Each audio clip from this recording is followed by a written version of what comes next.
ہمارے جو عدالتی سسٹم ہے نا جی جی یہ فیملی کورٹوں کا یا سول کورٹوں کا یا سیشن کورٹوں کا، اس میں بے شمار خرابیاں ہیں.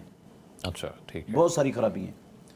ان خرابیوں میں ان کے پاس سلطہ ہے، یہ پوری تحقیق کر سکتے ہیں کہ یہ ایڈریس صحیح لکھا ہوا ہے یا نہیں لکھا ہوا.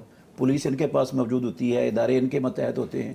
وہ سارا کچھ 1 منٹ میں تحقیق کر کے بتا سکتے ہیں کہ یہ کیا صحیح ہو رہا ہے یا غلط ہو رہا ہے. بالکل ٹھیک ہے. اچھا، وہاں مسئلہ یہ ہے کہ جو وکیل ہوتے ہیں نا وہ جان بوجھ کر غلط ایڈریس لکھواتے ہیں. اللہ اکبر. وہ بھی مجرم ہے. ٹھیک ہے. اور جو ادارے اور جو فیصلہ کرنے والا، ڈگری جاری کرنے والا، اگر وہ نہیں تحقیق کرتا، اپنے سارے وسائل جو اس کے پاس ہیں ان کو صرف نہیں کرتا، وہ بھی گناہ گار ہے، وہ بھی حصے دار ہے.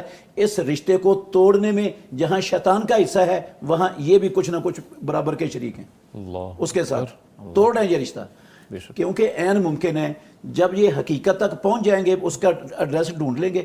آپ علی بھائی مجھے دیانتداری سے بتائیں، جی جی ادارے ہمارے، حکومت کسی بندے تک پہنچنا چاہے، کوئی ان کے لیے رکاوٹ ہے؟ نہیں سر، بالکل نہیں. کوئی ایسی چیز ہے کہ ان کو پتہ نہ چلے؟ بالکل نہیں ہے سر. ہماری عدالتوں کے اندر یہ فیملی کورٹوں میں 90-95% وہ زحمت گوارا ہی نہیں کرتے پتہ کرنے کا حقیقت کا.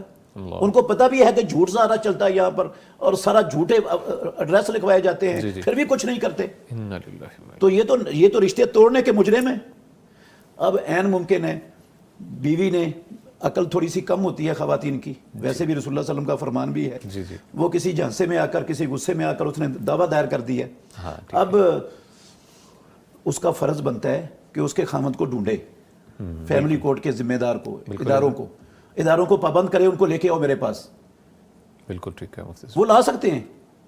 ایڈریس غلط بھی لکھوایا ہوا پھر بھی مل سکتا ہے. وہ کہاں ہے، کدھر ہے؟ بالکل ایڈ ہے نا، یونین کونسلز میں ایڈ ہوتے ہیں، نکاح نامہ جو ہے رجسٹرڈ ہوتا ہے، سارا کچھ موجود ہے، آئی ڈی کارڈ موجود ہے اس کا. بالکل ٹھیک ہے. اور پتہ چل جاتا ہے وہ کہاں، فون نمبر اس کا موجود ہوتا ہے. جی سر. اب تو مشکل ہی کوئی نہیں ہے. یہ کوتاہی ہے بڑی، اور ان کو سمجھنا چاہیے کہ ہم رشتے توڑ رہے ہیں، رشتے جوڑنے کا ہم کردار ادا نہیں کر رہے. ٹھیک ہے، یہ رشتے توڑنا کوئی اچھا کام نہیں ہے. یہ نکاح ٹوٹنے کے لیے نہیں ہوتے، یہ ہمیشہ جوڑنے کے لیے ہوتے ہیں، جڑے رہنے کے لیے ہوتے ہیں. اور یہ فیملی کورٹ رشتے دار جوڑنے کا کام کرنا چاہیے، ان کو رشتے توڑنے کے اندر حصے دار نہیں بننا چاہیے. بالکل ٹھیک ہے. تو یہ غلط کر رہے ہیں، ان کو سوچنا چاہیے، اس پر نظر ثانی کرنی چاہیے، اپنے اس رویے پر، اپنے عمل پر اس کو بہتر کرنا چاہیے. انشاءاللہ. اور یہ کر سکتے ہیں. بالکل. اور ایسا نہیں ہے کہ ان کے اختیار میں نہیں ہے. دوسرا، اگر انہوں نے پوری کوشش کر لی ہے تو انسان ہی نا. جی بالکل ایسے مان سکتے ہیں ہم کہ پوری کوشش دیانتداری سے کرنے کے باوجود وہ اس بندے تک نہیں پہنچ سکے. ڈگری جاری کر دی ہے، خلا ہو گیا شرعی طور پر، یہ معتبر ہے شریعت میں. اوکے ٹھیک ہے. ٹھیک ہے، یہ مانا جائے گا.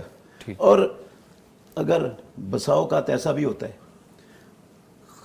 اگر قاضی جو فیملی کورٹ کا جج ہے وہ نہیں بھی بلاتا خامد کو، یک طرفہ کھلے کی ڈگری جاری کر دے تب بھی جائز ہے. اچھا ٹھیک ہے، تب بھی جائز ہے، ہو جاتا ہے، شرعی طور پر معتبر ہے. رسول اللہ صلی اللہ علیہ وسلم کے پاس ایک خاتون آئی، کہنے لگی میرے باپ نے میرا نکاح کر دیا ہے، وہاں پر میں پسند نہیں کرتی. فرد النبی صلی اللہ علیہ وسلم نکاحہا، اس کے خامد کو بھی نہیں بلایا، اللہ کے نبی نے وہیں اس کا نکاح ختم کر دیا. بالکل صحیح. ٹھیک ہے. تو خلا یہ معتبر ہے، لیکن سب سے پہلے فیملی کورٹ کی ذمہ داری ہے وہ ان کا پیچ اپ کروانے کی کوشش کریں، جو ان کے درمیان شیطان نے جو وسوسے ڈالے ہیں اور یہ جدائی کے جو چیزیں ڈالی ہوئی نا دماغوں میں، ان کو دور کرنے کی کوشش کریں.